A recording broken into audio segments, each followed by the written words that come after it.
bagaimana tata kelola bansos agar satu tidak saling klaim, dua bisa tepat sasaran, tiga tidak menimbulkan kecemburuan-kecemburuan, sehingga inilah satu harapan yang betul-betul bisa diterima oleh rakyat. Silakan.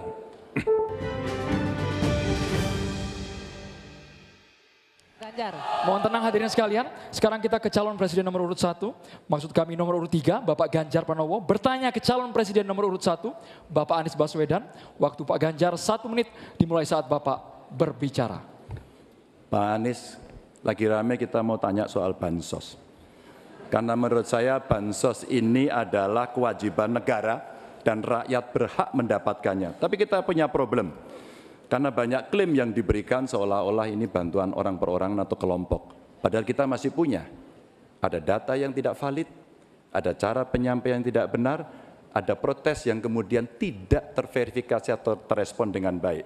Ini yang menjadi pertanyaan saya kepada Pak Anies adalah, menurut Pak Anies kira-kira, bagaimana tata kelola bansos agar satu tidak saling klaim, dua bisa tepat sasaran, tiga tidak menimbulkan kecemburuan-kecemburuan, sehingga inilah satu harapan yang betul-betul bisa diterima oleh rakyat. Silakan. Masih ada waktu Bapak? Cukup. Kami persilakan calon presiden nomor urut 1, Bapak Anies Baswedan, menjawab pertanyaan yang disampaikan oleh calon presiden nomor urut 3, Bapak Ganjar Pranowo. Waktu Bapak Anies 2 menit dimulai saat Bapak berbicara. Ya, terima kasih Pak Ganjar. Pertama, kita harus menyadari bahwa yang disebut sebagai bansos adalah bantuan untuk si penerima, bukan bantuan untuk si pemberi. Karenanya, dia diberikan sesuai dengan kebutuhan si penerima. Kalau penerimanya membutuhkan bulan ini, ya diberi bulan ini. Kalau dibutuhkannya 3 bulan lagi, ya 3 bulan lagi. Tidak usah dirapel semuanya. Okay? Dijadikan sebagai sesuai kebutuhan.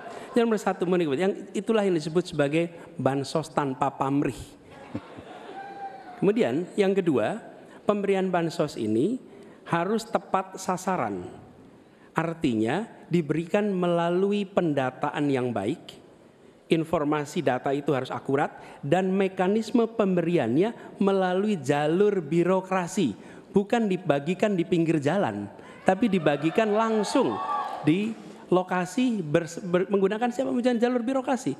Kemudian yang ketiga, yang tidak kalah penting, ketika kita berbicara tentang bansos ini, harus bansos itu bisa dipastikan mereka yang miskin, prasejahtera itu termasuk di dalamnya. Jangan sampai mereka terlewatkan. Karena itu kami menyusun ini sebagai bagian dari perubahan adalah bansos plus.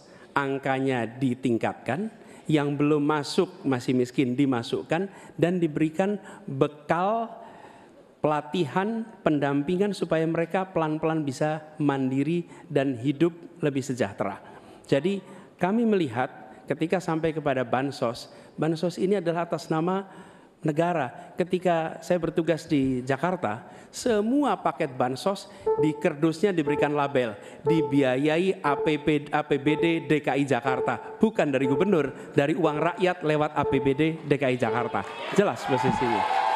Selanjutnya kami mohon kepada calon presiden nomor 3, Bapak Ganjar Pranowo, menanggapi jawaban calon presiden nomor 1, Bapak Anies Baswedan. Waktu Bapak 1 menit dimulai saat Bapak berbicara.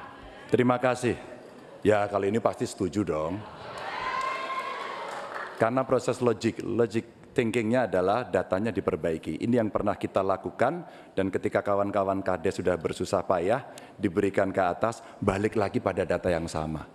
Seolah-olah kita abai pada soal data ini, sehingga betul-betul bansos yang diberikan, yang rencananya tadi menurunkan kemiskinan, mengurangi gap, menurunkan kemiskinan oke ternyata, tapi gap tidak.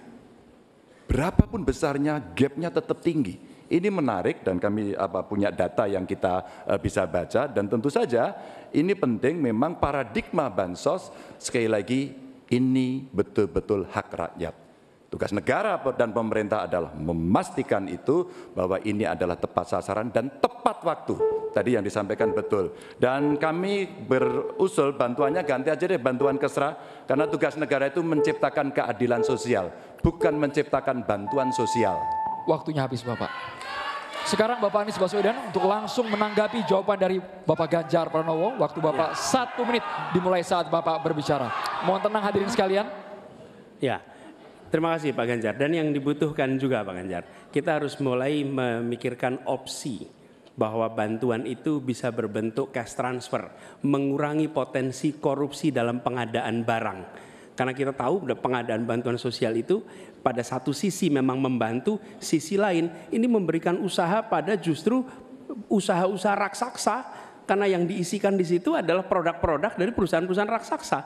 Dan ini yang menurut saya harus koreksi. Bila bantuan itu diberikan langsung dalam bentuk cash, ini salah satu yang perlu kita pertimbangkan. Mereka langsung gunakan sesuai dengan kebutuhannya. Lalu yang soal data.